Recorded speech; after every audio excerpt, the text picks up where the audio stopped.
My name is Michelle Collard. I am a member of Greenville Oaks and have been for 26 years, I think. The story that I'm going to share today happened about 30 years ago. I was living in the Panhandle. I was married to a minister, and we were working in a church that was northeast of Amarillo. My friendship with Hazel began at my initiation, sort of. We just clicked. We had a great time together. We worked well together and had fun together, and we just had a growing friendship that was precious to me. I just felt really, really good about that friendship. December the 26th, 1990. We were in Colorado. My husband and I and the kids were in Colorado at my parents' house. We'd spent Christmas with them. And that morning, the 26th, we were driving to Abilene. I was making one fast mad dash through the house to make sure there were no pacifiers and blankets and stuff at home, when I went through the bedroom that we had slept in and saw there was a book on the floor. And when I did pick it up, papers fell out. So I picked up the papers and saw that it was a letter, and it said, "My darling." And so I started reading it. And just a very few more sentences in, I realized that the letter was to my best friend, my new best friend, not to me.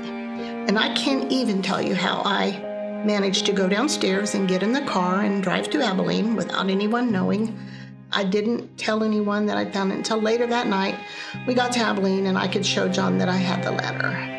And he was broken and devastated and sorry and terrified, and begged me not to leave and not to take the kids and all those things. And we got home, and I told John I wanted to talk to her.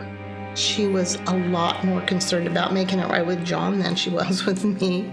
And so the awareness was the friendship had never been for her what it was for me. I was 100% committed to my marriage, 100%, and was willing to do whatever was necessary to fix the broken parts and to get through this.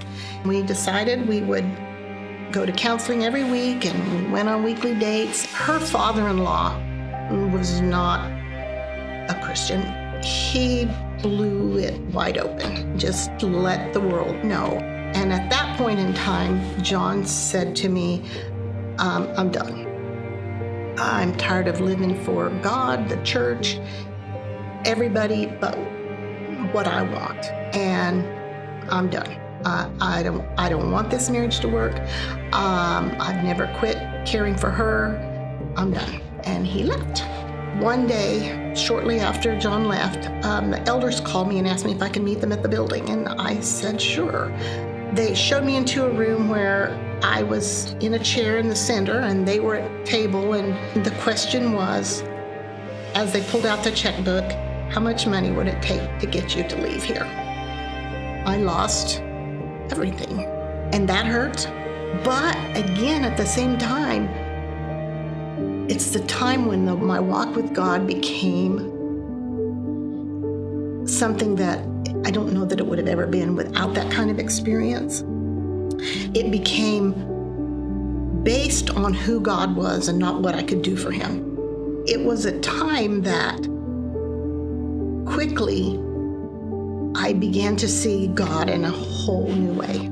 I always knew God was going to be moving. When I would get a phone call, one of the first phone calls I got was a lady saying, "I run a daycare business. I don't want it anymore. Would you take it? You can have my building. You can have all my supplies, the toys. You can have everything there, plus all my clients. You just take it." Another phone call from a woman started the same way. "Michelle, you don't know me, but I took the liberty of going online and getting all the licensing requirements that you need and all of the applications. I filled them out for you, and I've already paid the fee if you just would come and sign the paper." God just started showing me how people all over that community, and he showed up time and time and time again. Kids and I made it abundantly well without ever wanting or needing or being afraid. We weren't afraid for our future. God was there and surrounding me with peace and with comfort and with joy, and the words in the Bible that I'd read all my life became like love letters to me. One of the things that I've learned in this, especially in the thinking back and retelling the story, is that divorce, betrayal, those aren't one-time life events that happen and you deal, you grieve, whatever, you get and you move on. I have learned that it's a journey that I'm going to be on until I take my last breath. I was able to forgive Hazel and I was able to forgive John, although the hurt still there. It's obvious that it's dug up some, but I was able to forgive them not because of who I am, but because of who God is, the God that I met in those days, the God that I came to know and love during those darkest days.